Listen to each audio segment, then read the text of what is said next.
अपन समांतर माध्यही अखंड श्रेणी में यानी संतत श्रेणी में, दोनों में से कुछ भी कहो एक ही चीज़ है, मैं ज्ञात करेंगे।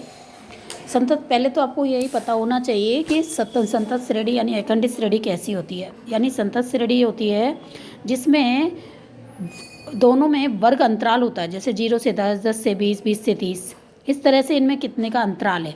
ये अंतराल वाली जो होती है उसको अपन अखंड श्रेणी कहते हैं। तो इस श्रेणी में वर्ग अंतराल दिए जाते हैं, जबकि खंड श्रेणी में वर्ग अंतराल दिए हुए नहीं होते हैं। इस श्रेणी के अंतर्गत वर्ग अंतराल में हमें क्या ज्ञात करना है? समांतर माध्य। तो समांतर माध्य ज्ञात करने के लिए हमें क्या ज्ञात करना पड़ेगा? Mid value. और मिड वैल्यू कैसे ज्ञात करते हैं आपको बताया हुआ, इन दोनों को जोड़ेंगे और 2 का भाग लगाएंगे, यानी L1 और L2 को जोड़ते हैं और 2 का भाग लगा देते हैं।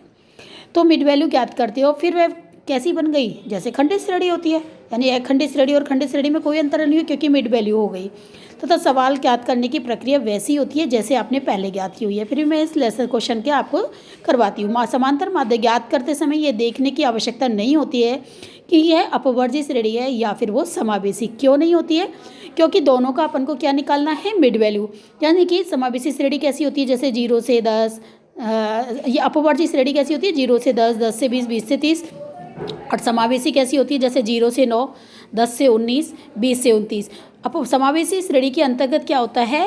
पहले वर्ग की ऊपरी सीमा और दूसरे वर्ग की पहली सीमा में क्या होता है? 1 का अंतर होता है, वो समावेशी श्रेणी होती है। अब आप देखो, जैसे कि अपन इन दोनों को जोड़ेंगे, 2 का भाग लगाएंगे, ऐसे अपन इन दोनों को जोड़ेंगे और 2 का भाग लगाएंगे तो मिड वैल्यू ज्ञात हो जाएगी।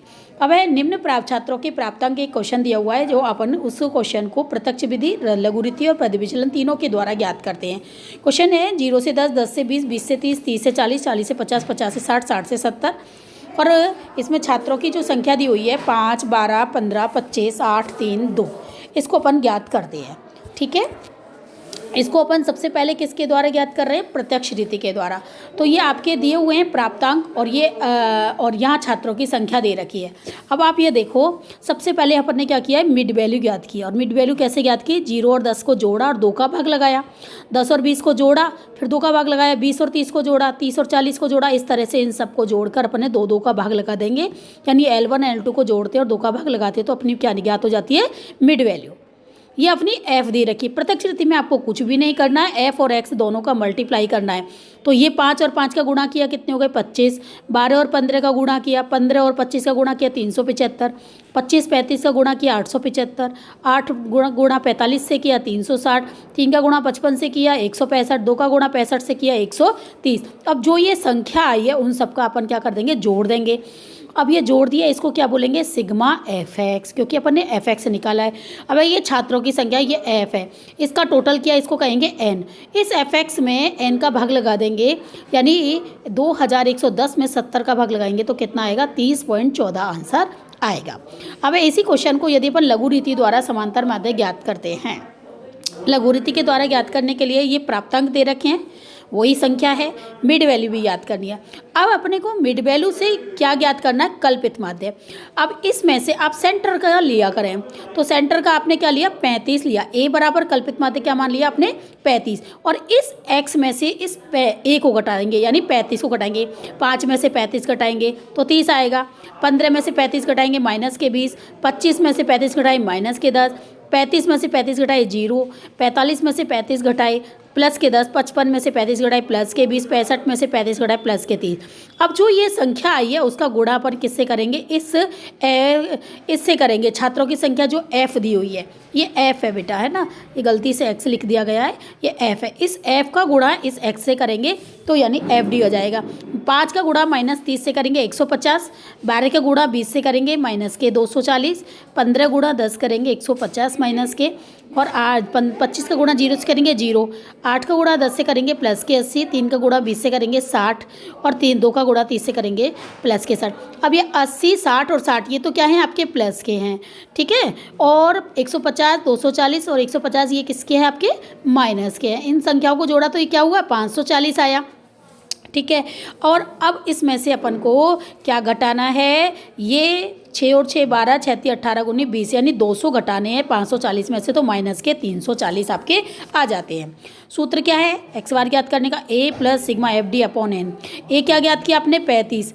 और माइनस के 340 अपॉन क्या लिखेंगे 40, इसको भाग लगाएंगे तो 4.86 माइनस के आएंगे। ठीक है, ये माइनस का चिन्ह है, प्लस माइनस माइनस करते तो माइनस आता है। 35 में से 4.86 घटाए तो कितना आ गया आपका 30.14 आंसर आएगा। पहले भी आपका कितना आंसर आ रखा है 30.14। चाहे आप व्यक्तिगत श्रेणी से करें, प्रत्यक्ष रीति से करें, चाहे आप लघु रीति से करें, चाहे आप किससे करें पद विचलन से। अब इसी क्वेश्चन को मैं यहाँ आपको किससे कर रही हूँ, पद विचलन से कर रही हूँ। तो पद विचलन में क्या होता है, जो ये x है ना, जो आपने ज्ञात किया था, इसमें जैसे मैंने पहले बताया सिर्फ i का भाग लगाएंगे। i क्या होता है 0 से 10, 10 से 20, 20 से 30, ये है ना, इसका भाग लगाया आपने, 10 का भाग लगाया माइनस के 3, 10 दूना 20, 10 एकम 10, 0, 10 एकम 10, 10।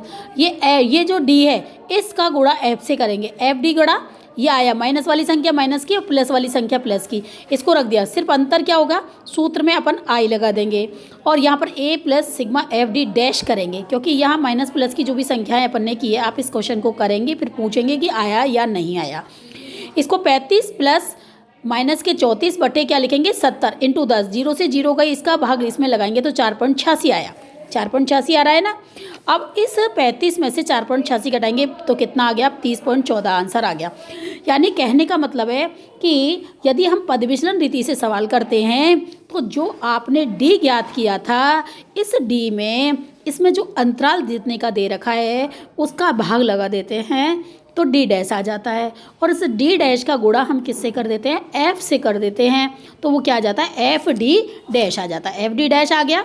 अब इस माइनस वाली संख्याओं को ऐसे एक साइड रख देंगे, प्लस वाली का वैसे आपकी इच्छा है, आप चाहे इसमें से मिड वैल्यू में से ए जो मानते हो, चाहे 5 को मानो, चाहे 65 को मानो, चाहे 15 को मानो, आपका आंसर सेम आएगा।